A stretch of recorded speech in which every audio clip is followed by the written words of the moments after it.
सत श्रीकाल। एक बार फिर आप तमाम लोगों का स्वागत है क्राइम तक की कहानी के इस एपिसोड में। उम्मीद है पूरी फैमिली अच्छी होगी, अपना और अपनों का ख्याल रख रही होगी। लास्ट मंडे की बात है, 3 फरवरी तारीख थी, दोपहर का वक्त। श्रद्धा के पिता विकास वालकर से मेरी बातचीत हो रही थी फोन पर, और वो मुंबई में थे। तो इससे पहले भी जनवरी में 15 जनवरी को वो दिल्ली आए थे। उनकी बैक टू बैक 3 पेशी थी श्रद्धा केस में साकेत कोर्ट में। तो जब वो मुंबई से चले और उनके दोस्त जयंत साहब, तो मेरी बात हुई और उन्होंने कहा कि मिलना है और बातचीत करनी है, क्योंकि बहुत लेट हो गया श्रद्धा केस की सुनवाई को। तो उसमें कुछ आप मदद कीजिए, कम से कम मीडिया में आए तो थोड़ा हो। और उनकी शिकायत ये थी कि फास्ट ट्रैक कोर्ट में ये मामला है, लेकिन डे टू डे हियरिंग हो ही नहीं रहा है, जबकि हाई कोर्ट ने ऑर्डर दे रखा है। 1 जून 2023 से इस केस की हियरिंग चल रही है। मतलब हम फरवरी में हैं, मार्च अप्रैल मई जून, करीब 1.5 साल से ज़्यादा हो गया होगा। बट उन्हें ये नहीं था कि सिर्फ फैसला लेट आ रहा है, बल्कि श्रद्धा के पिता विकास वालकर को एक अफसोस और एक शिकायत ये थी कि 2.25 साल हो गए जब उन्हें पता चला कि श्रद्धा अब इस दुनिया में नहीं है। नवंबर 2022, और तब से वो कई चक्कर काट चुके हैं। बेटी की पूरी लाश तो है नहीं, जो भी बची खुची अस्थियां हैं वो उन्हें सौंप दें तो वो अपने धर्म के हिसाब से उसका अंतिम संस्कार करते हैं, ताकि बेटी की आत्मा को भी शांति मिले और उनके परिवार को भी सुकून मिले। इसको लेकर वो अपने तमाम वकीलों से बात की, कोर्ट में अर्जी दी, पुलिस से गुजारिश की, लेकिन 2.25 साल बीत गए। एक बेबस बाप को देखिए आप, वो कुछ और नहीं मांग रहा, वो ये भी नहीं कह रहा कि चलो तुम बहुत जल्दी इंसाफ कर दो, पता है कानून सुस्त रफ्तार से अपना काम करेगी। लेकिन एक बाप होने के नाते, और जो कुछ उसने झेला, मतलब किसी की बेटी की ऐसी मौत कि टुकड़ों को समेटने में ही महीनों लग जाए किसी पुलिस को, और उन चंद हड्डियां ही तो थीं श्रद्धा के लाश के नाम पर, लेकिन रीति रिवाज कस्टम जो है उसके हिसाब से ये था कि उन चंद हड्डियों का ये अंतिम संस्कार रिचुअल के हिसाब से कर दें तो शायद आत्मा को उसके सुकून मिले और इन लोगों को भी। लेकिन एक बेटी के अंतिम संस्कार भी एक बदनसीब बाप को नसीब नहीं हुआ। 2.25 साल से वो लगातार मुंबई से दिल्ली, दिल्ली से मुंबई, 40 से ज़्यादा चक्कर काट चुके हैं विकास। फिर यहाँ आना, रहना, खाना पीना, ट्रेन की टिकट अलग, कभी फ्लाइट से भी आए उसके टिकट अलग। माली हालत भी खस्ता होती जा रही थी। ऊपर से श्रद्धा की कहानी, और जिस तरीके की कहानी जो ना भी जानता उसका दिल दहल जाए, और वो तो एक बाप था। तो श्रद्धा की उस मौत और श्रद्धा की पूरी कहानी का उस दिल पर जो बोझ था, फिर भी ये बाप इतना मजबूत था कि लगभग 2.25 साल तक उस बोझ को लिए दिल पर जीता रहा। लेकिन बोझ बहुत भारी था, 2.25 साल का इंतज़ार, और उसके बाद संडे यानी कि 9 फरवरी, कल सुबह की बात है। 8 फरवरी की रात को विकास वालकर मुंबई के अपने उस घर में सोए, और सुबह जब वो देर तक उठे नहीं, जो उनकी आदत के खिलाफ था, तो बेटा उठाने गया। काफ़ी उसने हिलाया, कोई रिस्पॉन्स नहीं। थोड़ी देर के बाद पता चल चुका था विकास वालकर अब इस दुनिया में नहीं है। श्रद्धा के पिता विकास वालकर की संडे मॉर्निंग मुंबई में उनके अपने घर में मौत हो गई, और मौत की वजह दिल का दौरा था। वही दिल जिस पर 2.25 साल से एक बोझ था, और वो बोझ उतरा नहीं, और एक बदनसीब बाप अपनी बेटी का अंतिम संस्कार कर पाता उससे पहले ही खुद उनकी अपनी लास्ट राइट्स हो रही थी। कहीं ना कहीं दिल में एक मलाल लेकर गए वो। तो श्रद्धा वालकर के पिता बिना आफताब पूनावाले को फांसी के तख्ते पर चढ़ते हुए या फिर सज़ा सुनाते हुए, और उससे भी बड़ी बात यह कि अपनी बेटी के अस्थियों को उसका अंतिम संस्कार करने से पहले इस दुनिया से कूच कर गए। जब 3 फरवरी को उनसे बात हुई तो उन्होंने कहा कि कुछ कीजिए। तो फिर मैंने मुंबई में अपने रिपोर्टर दीपेश त्रिपाठी को फ़ोन किया, और दीपेश त्रिपाठी से कहा कि अगर आप फ्री हो तो आज शाम को ही चले जाओ, वरना कल सुबह चले जाना। दीपेश ने भी कहा कि नहीं मैं फ्री हूँ, मैं आज ही कर दूंगा। फिर जो शो बनाना था मुझे वारदात में ट्यूसडे 4 फेब के लिए, तो मैंने उसके हिसाब से फिर कुछ सवाल उनसे उनके पास भेजे जिसके जवाब चाहिए थे, और उन्होंने उन सारे सवालों के जवाब दिए। ये जो तस्वीर आप देख रहे हैं ये वही 3 फरवरी की है, सोमवार का दिन, शाम का वक्त, और हमारे मुंबई के रिपोर्टर दीपेश त्रिपाठी विकास वावलकर के उनके घर पर बैठे हुए उनसे बातचीत कर रहे हैं। उसी कमरे में दीवार पर श्रद्धा की एक तस्वीर लगी है, जो तस्वीर शायद मंडे से पहले मीडिया में कभी नहीं आई थी। तो श्रद्धा की वो तस्वीर, विकास वावलकर की वो बातचीत, चेहरे पे वो अफसोस, और आखिरी ख्वाहिश, एक बड़ी अजीब सी ख्वाहिश कि कम से कम अपनी बेटी का अंतिम संस्कार तो मुझे कानून करने दे, लेकिन हुआ नहीं। और इसी अधूरी ख्वाहिश के साथ वो इस दुनिया को विदा करके चले गए। तो वो आखिरी ख्वाहिश थी, आखिरी इंटरव्यू था, आखिरी उनका शो जो वारदात में गया लास्ट ट्यूसडे को। 4 को ये इंटरव्यू रिकॉर्ड हुआ, 5 को वो शो गया। और जब 5 को ये शो गया, उस रात 11 बजे आज तक पर वारदात में शो गया, और उस दिन भी मेरी बात हुई और मैंने कहा कि आपकी सारी बातें आपने जो कही हमने पूरी कोशिश की। उनका ये भी था कि हमारी वकील है सीमा कुशवाहा, आप उनसे भी कोर्ट के स्टेटस के बारे में, केस के स्टेटस के बारे में बातचीत करें। तो हमने वो भी, चिराग गोटी ने हमारे इंटरव्यू किया जाकर, और ये पूरा शो था जो किया। हो सकता है इस शो को मैं दीपक से कहूँगा इस कहानी के एंड में उसका लिंक अगर हो तो डाल दें। तो एक बदनसीब बाप अपनी अधूरी ख्वाहिश के साथ इस दुनिया को छोड़ गया और पीछे छोड़ गया बहुत सारे सवाल। कोलकाता आरजीकर केस में तमाम हंगामा हुआ, लेकिन 6 महीने में कोर्ट का फैसला आ गया। अलीपुर की कोर्ट ने यह फैसला सुनाया कि संजय राय को रेप एंड मर्डर केस में उम्र कैद की सजा दी जाती है, और यह मुकदमा भी फास्ट ट्रैक कोर्ट में था। फिर सवाल यह है कि जो केस लगभग 2 सालों से दिल्ली की साकेत कोर्ट में, फास्ट ट्रैक कोर्ट में है, उसके मुकदमे का फैसला आने में इतना वक्त क्यों?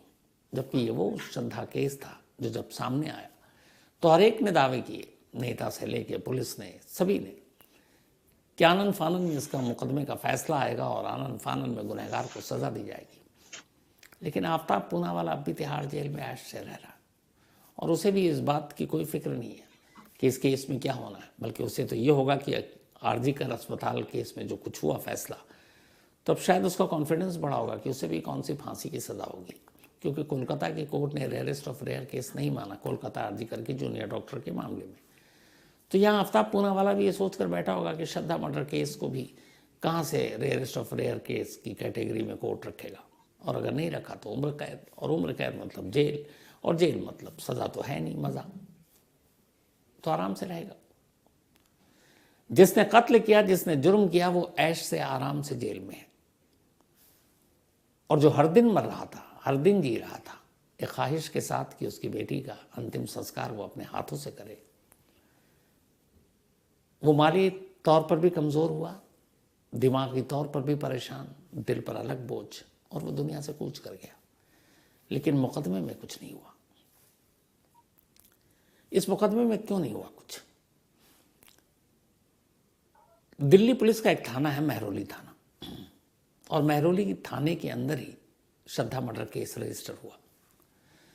जब नवंबर का महीना आया और 12 या 13 नवंबर को इस कत्ल का खुलासा हुआ, जब आफ्ताब पूनावाला पकड़ा गया, उसके बाद दिल्ली पुलिस की टीम महरौली के जंगलों को छान रही थी। और मुझे याद है वो 23 दिसंबर की तारीख थी, 23 दिसंबर 2022, जब मैं विकास वावलकर को लेकर महरौली के उन्हीं जंगलों में गया था जहां पुलिस श्रद्धा की लाश के टुकड़ों को ढूंढ रही थी। 23 दिसंबर की सुबह सुबह करीब 7 बजे मैं महरौली जंगल में उनके साथ गया, क्योंकि उनका एक इंटरव्यू रिकॉर्ड करना था। और इससे पहली रात 22 दिसंबर 2022 की रात मेरी पहली मुलाकात हुई थी विकास वावलकर से इसी दफ्तर में। वो दिल्ली आए थे क्योंकि केस खुल चुका था, दिल्ली पुलिस ने बुलाया था। और जब मैं उनसे पहली बार मिला तो इस दौरान में वो 22 तारीख थी, और इस केस के को खुलासा हुए हुए 13 या शायद 13 नवंबर को खुलासा हुआ था। तो लगभग 1 हफ्ते तक ये स्टोरी मीडिया में सुर्खियों में थी, क्योंकि पहली बार था कि कोई शख्स एक लड़की का कत्ल करता है, लाश के टुकड़ों को फ्रिज में रखता है, महीनों उसको जंगलों में फेंकता है। तो चाहे अखबार और न्यूज़ चैनल और सुर्खियों में थी, और मैं लगातार इस स्टोरी को फॉलो कर रहा था। आज तक के लिए कहानी मैं आपको सुना रहा था।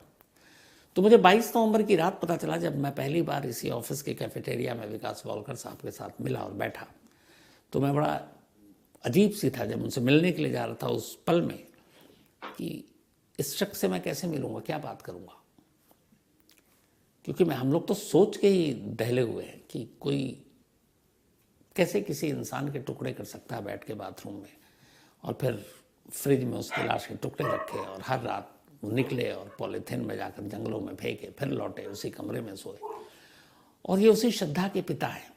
और मैं लगातार 1 हफ्ते से वो स्टोरी कर रहा हूँ, पता नहीं क्या क्या। लेकिन जब मैं मिला, थोड़ी देर के बाद नॉर्मल बातचीत हुई, तो जो पहली चीज़ उन्होंने वो कही वो ये कि मैं आपके क्राइम तक पे लगातार श्रद्धा से रिलेटेड स्टोरी सुन रहा हूँ। और उनके एक दोस्त हैं जयंत, जो साथ में थे, तो उन्होंने कहा हम लगातार सुन रहे हैं, और आपकी स्टोरी से मुझे वो जानकारी मिली जो मुझे अभी तक दिल्ली पुलिस ने भी नहीं दी थी। तो मेरे लिए पहले लगा कि चलो कम से कम कोई ऐसी बात या कोई ऐसी चीज़ मैं कह गया हूँ किसी एक ऐसे इंसान के बारे में जो इस दुनिया में नहीं है, श्रद्धा। क्योंकि यहाँ लिव इन रिलेशनशिप की भी बात थी, बहुत सारी बात थी, और पेरेंट्स होने के नाते वो बहुत बड़ी बात होती है। लेकिन थोड़ी देर के बाद मैं बिल्कुल नॉर्मल उनसे जब बातचीत हुई और उन्होंने कहा कि मुझे छोटी छोटी जानकारियाँ आपकी कहानी से मिल रही हैं, तो फिर हमारी बातचीत हुई, नंबर एक्सचेंज हुए, और मैं लगातार उनको अपडेट भी देता है। अब मैं कहता कि जब आप दिल्ली आएंगे मुकदमे में तो मिलिएगा। फिर 23 को उनके साथ गया, वो इंटरव्यू किया। इसके बाद जब जब मोबाइल पर हम दोनों का नंबर था, नंबर व्हाट्सएप पे भी हम रहते, और आखिरी बात फिर वही था कि 15 जनवरी को आए थे, 3 दिन की हेयरिंग थी, लेकिन उन्हें कहीं और जाना था तो मुलाकात नहीं हो पाई, और उनको इंटरव्यू करना था, इसी जगह पर आना था। फिर उसके बाद फरवरी आया और इत्तेफाक से कोलकाता अर्जीकर का फैसला आया। तब उनका फ़ोन था और उन्होंने कहा कि शम्स साहब 6 महीने में वो फैसला आ गया, हमारी बेटी के 2 साल हो गए, वो भी फास्ट ट्रैक में था, ये भी फास्ट ट्रैक कोर्ट में, तो हमारी तो अभी इस केस में गवाहों की गवाहियाँ भी पूरी नहीं हुई, अभी भी 40-50 गवाहियाँ होनी बाकी हैं। और फिर उनकी शिकायत थी कि जब हाई कोर्ट ने कहा डे टू डे हेयरिंग होनी चाहिए श्रद्धा केस की, तो ये तो डे टू डे हो ही नहीं रहा, तो फिर ये काहे का फास्ट ट्रैक कोर्ट है। ये सारी चीज़ें जब कही तो मैंने कहा ठीक, आपको जो भी कहना है आप बोलिए, और मैं अपने रिपोर्टर से पूछता हूँ, जो जो मेरे सवाल हैं वो आप दीजिए। और उन्होंने 3 फरवरी को सवाल जवाब दिए, जो फिर 4 को ऑन एयर हुआ। फिर उनका फ़ोन और मैसेज आया, उन्होंने कहा मैंने देखा, मुझे उम्मीद है। और वो अभी थोड़ा सा उम्मीद से बन भी गए थे, क्योंकि इसी के बाद ये फैसला हुआ था कि अब मार्च से डे टू डे हेयरिंग होगी। जो काम 2 साल पहले होना था वो फास्ट ट्रैक कोर्ट ने अब फैसला लिया कि मार्च से रोज़ाना सुनवाई होगी इस केस की। तो जो उनकी शिकायतें थी वो पूरी शिकायतें आपको स्टेप बाय स्टेप, चूँकि विकास वालकर साहब अब इस दुनिया में नहीं है, उनको सबसे बड़ा अफसोस इस बात का था कि उनकी बेटी एक केस प्रॉपर्टी के तौर पर दिल्ली पुलिस के एक पुलिस स्टेशन के मालखाने में एक गत्ते के डब्बे में बंद रखी हुई है, श्रद्धा के नाम पर जो उसकी चंद हड्डियां। अब कोई भी देख तो सकता नहीं है, एक लाश को देखना और लाश के नाम पर बची कुची चीज़ों को देखना कलेजा चाहिए। लेकिन उन्होंने बताया और इंटरव्यू में भी कहा कि जब केस की हेयरिंग होती थी साकेत कोर्ट में, तो कई बार ऐसा होता केस प्रॉपर्टी को कोर्ट में पेश किया जाता है। तो ऐसे कई मौके आए जब महरौली थाने के उस मालखाने से उस गत्ते के डब्बे में रखी श्रद्धा हड्डियों की शक्ल में उसे कोर्टरूम लाया गया और कोर्टरूम में वो रखा गया। और तब विकास वालकर को पता चला कि इस कार्टून में या इस छोटे से गत्ते के डब्बे में कोई और नहीं बल्कि उसकी श्रद्धा बंद है। बस उन्होंने वही देखा। मई 2022 के बाद उन्होंने उस डब्बे में ही श्रद्धा को देखा। अब सोचिए उस बाप पे जिसे बार बार ये ख्याल आ रहा है कि उसकी बेटी इस दुनिया में नहीं है, लेकिन उसकी बची खुची अस्थियां एक थाने में, एक मालखाने में, एक डब्बे में बंद रखी हुई हैं और केस प्रॉपर्टी के नाम पर। उन्होंने अपने वकील से कहा कि कुछ करके आप दिला दीजिए, अंतिम संस्कार करेंगे, लेकिन हमारा कानून कहता है ये केस प्रॉपर्टी है, जब तक केस खत्म नहीं होगा तब तक हम देंगे नहीं।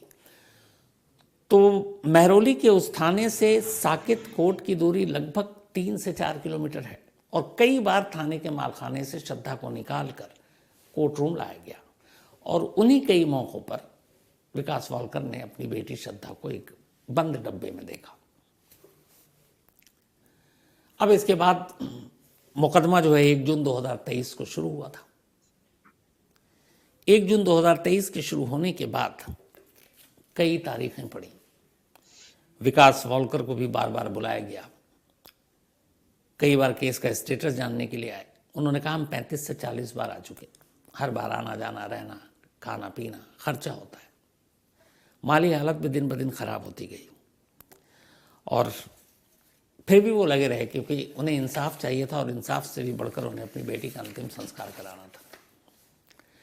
लेकिन ये मुकदमा चलता रहा और उन्हें उनकी बेटी की अस्थियां मिली नहीं, बल्कि बाद में उन्हें ये पता चला कि अगर फास्ट ट्रैक कोर्ट का फैसला आ भी जाता है तो भी शायद श्रद्धा की अस्थियां उन्हें नहीं मिलेंगी। उसकी वजह ये थी कि फास्ट ट्रैक कोर्ट का जो भी फैसला आएगा उसको हाई कोर्ट में चैलेंज किया जाएगा और जब तक हाई कोर्ट अपना फैसला नहीं सुना दे वो केस प्रॉपर्टी किसी को सौंपी नहीं जा सकती। यानी कि फास्ट ट्रैक कोर्ट अभी अपना फैसला सुनाए, उसके बाद हाई कोर्ट में भी काफ़ी वक्त तक वो मालखाने में ही रहेगा। मतलब श्रद्धा के पिता को अब भी इंतज़ार करना था। अब जून 2023 में मुकदमे की कार्रवाई शुरू हुई। फास्ट ट्रैक कोर्ट है, याद रखिएगा, जिस फास्ट ट्रैक कोर्ट ने 6 महीने में कोलकाता आरजीकर का फैसला सुना दिया। ये वही फास्ट ट्रैक कोर्ट है दिल्ली की जिसने, और इत्तेफाक से यही साकेत कोर्ट में फास्ट ट्रैक कोर्ट, जिसने निर्भया केस का फैसला 9 महीने में सुना दिया था। लेकिन लगभग 1.25 साल हो गए